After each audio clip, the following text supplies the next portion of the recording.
All right, here comes South Carolina Republican Senator and former Air Force attorney Lindsey Graham and member of the Senate Armed Services Committee to rebut that. Senator Graham, good morning. Always good to have you with us, sir.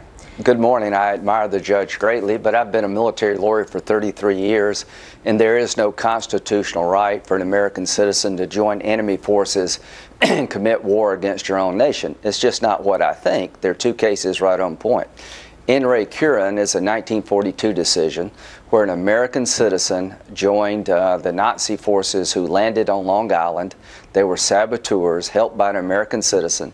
That American citizen was captured and tried by military commission and sentenced by our military. The Supreme Court said if you join enemy forces, then you can be treated as an enemy combatant. In 2004, in Hamdi versus Rumsfeld, we captured an American citizen in Afghanistan fighting with the Taliban. And here's what the court said in 2004. Just bear with me here a second.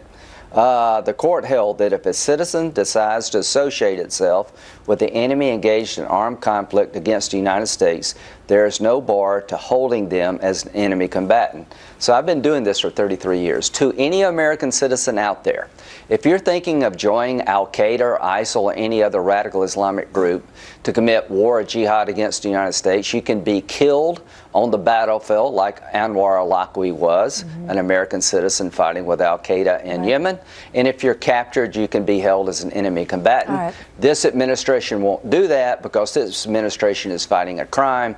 We should be fighting a war. I understood what you said, which makes me happy because it was complicated, well, but I did understand what you said. But it seems to me that the link that you're making that perhaps the judge did not make is that he is part of this foreign enemy force.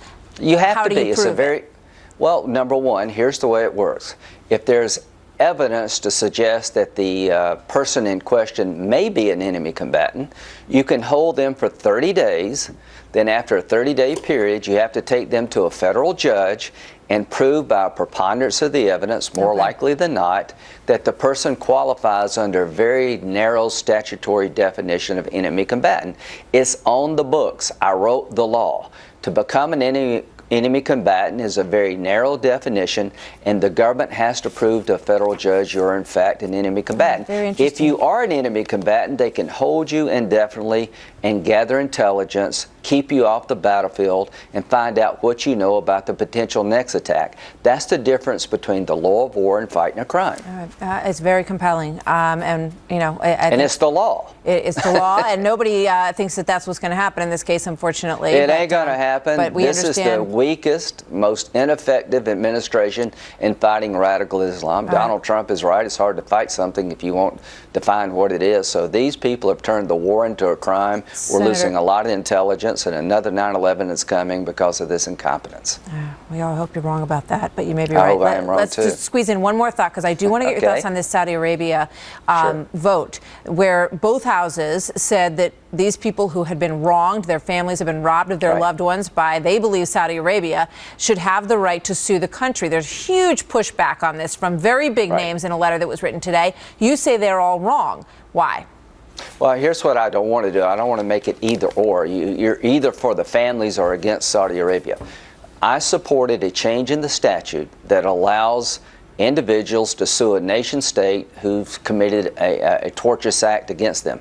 This was all started because the statute on the books that already allows you to sue foreign governments if you've been wronged, the definition of tort did not include the 9/11 activity. So we're not creating a new right to sue.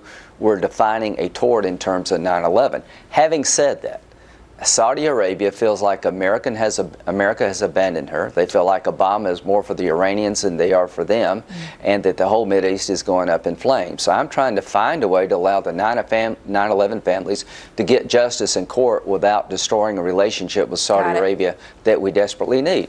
Very interesting. Big topics. Thanks for boiling down for us. Senator Graham, always good to have you with us, sir. We'll see you soon.